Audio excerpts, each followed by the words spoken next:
Hello everybody, welcome to Lightroom Lite, where we explore one feature of Lightroom Classic in order to make your editing work flow faster, better, and easier. Today we're going to take a look at 7 things you can do to customize your experience in Lightroom Classic. So without further ado, let's get going.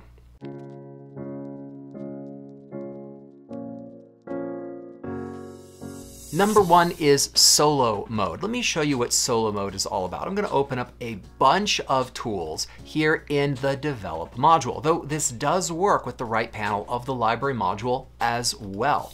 And now let's say that I wanted to find one of my detail tools. I've got to scroll through a bunch of stuff to be able to find it. And finally I found it, and here it is. Well, there's another way that this can work, and it's called solo mode. Solo mode works like this. What if I want to only have one tool open at a time? Here's what this looks like. I'm going to right-click the arrow and click on solo mode. And you'll notice it closed a bunch of stuff. Now basic is open. Well, if I scroll down here, the others are closed.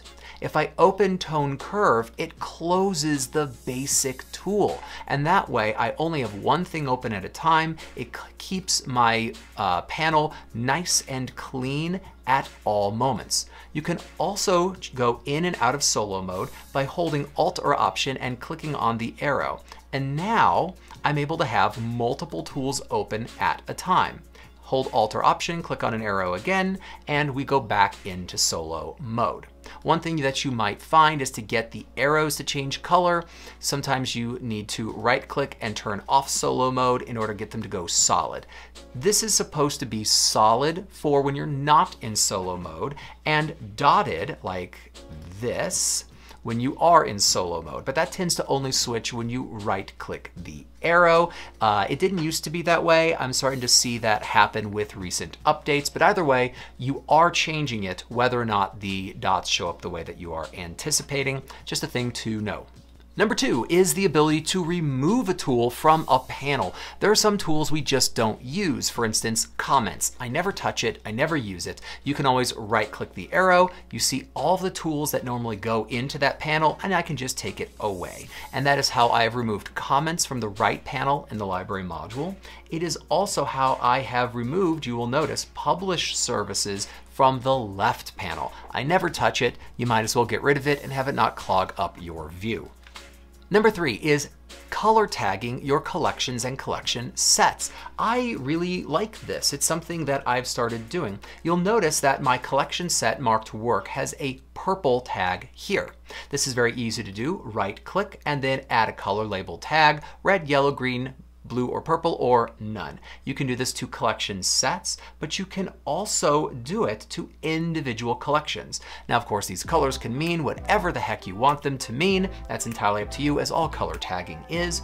And it's just a way of having something either stand out so you find it. If it's a collection you need to find very regularly, you can color tag it so it's easy to see. I do that. Or you can indicate that it has some part of a process, or that you're at some stage of editing the photos inside of it. I've seen people do all 3 of those. Very useful, and honestly, anything that adds a little bit of color to the way that Lightroom Classic looks is certainly welcome in my book. Number 4 is going to be reordering the tools in the develop module. I really appreciate the ability to do this. So I don't think these are necessarily in the best order. Let me give you an idea of what I'm on about.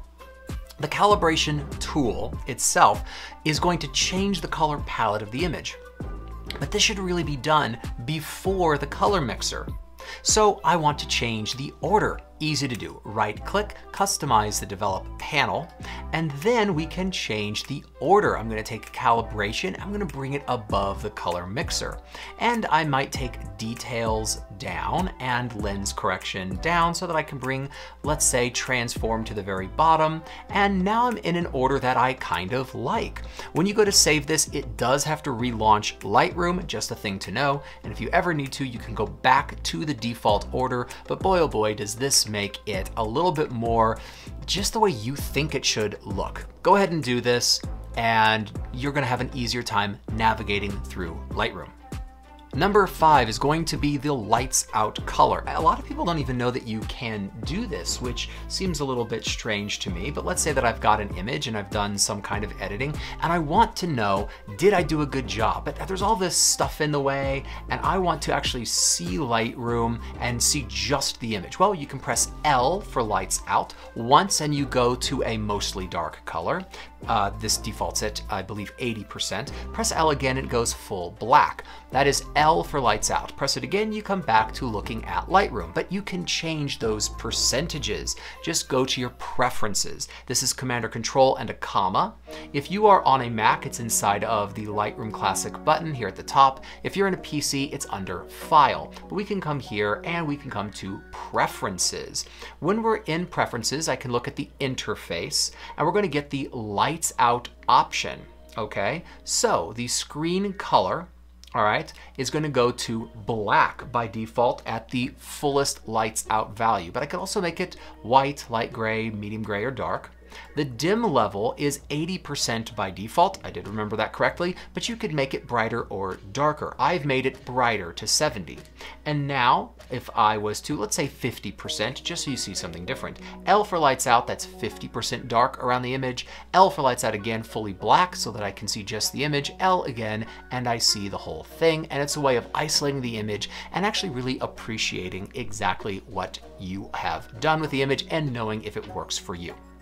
Number 6 is changing the background color around the image to something non-distracting and something that you like. We're going to come into preferences again here, and this is very close to where we were before. We're going to have the fill color of the background. I've changed mine to white. They only like grayscale colors. I'm really not sure why, but you could choose anything. A lot of people really enjoy going full black, but if I have an image that is shot at night, it's tough to tell where the image ends, and since I do a reasonable amount of night sky photography, that doesn't work for me.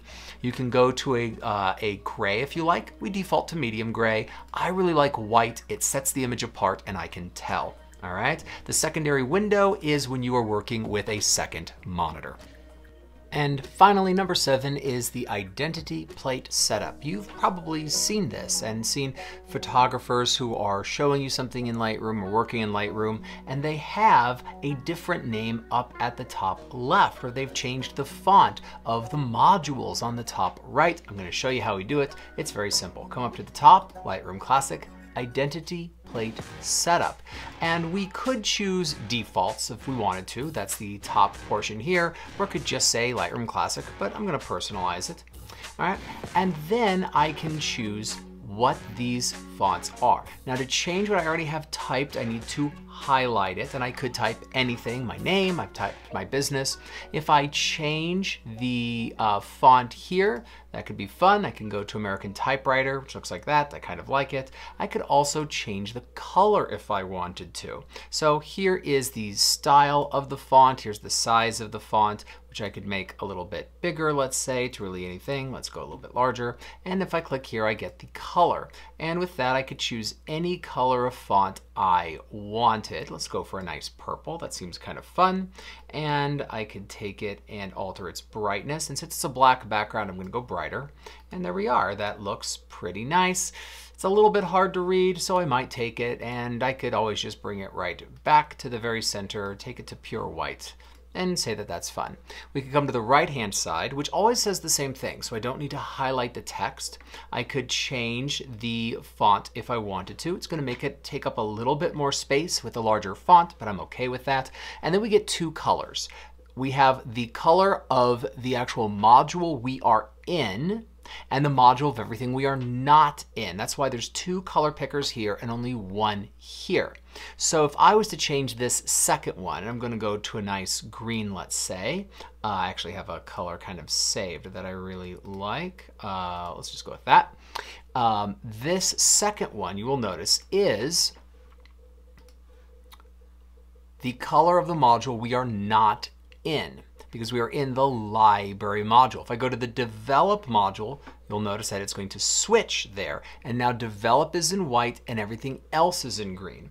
All right, so if I was in identity plate setup, you'll notice that white is the first color. So just take a note of that. And of course I can change the style and the size of the font as well.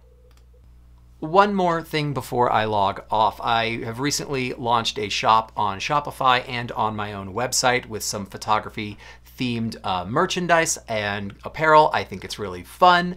I've started wearing these shirts to all of my own shoots just because I get a kick out of it. Maybe you'll check it out. I think there's fun stuff there.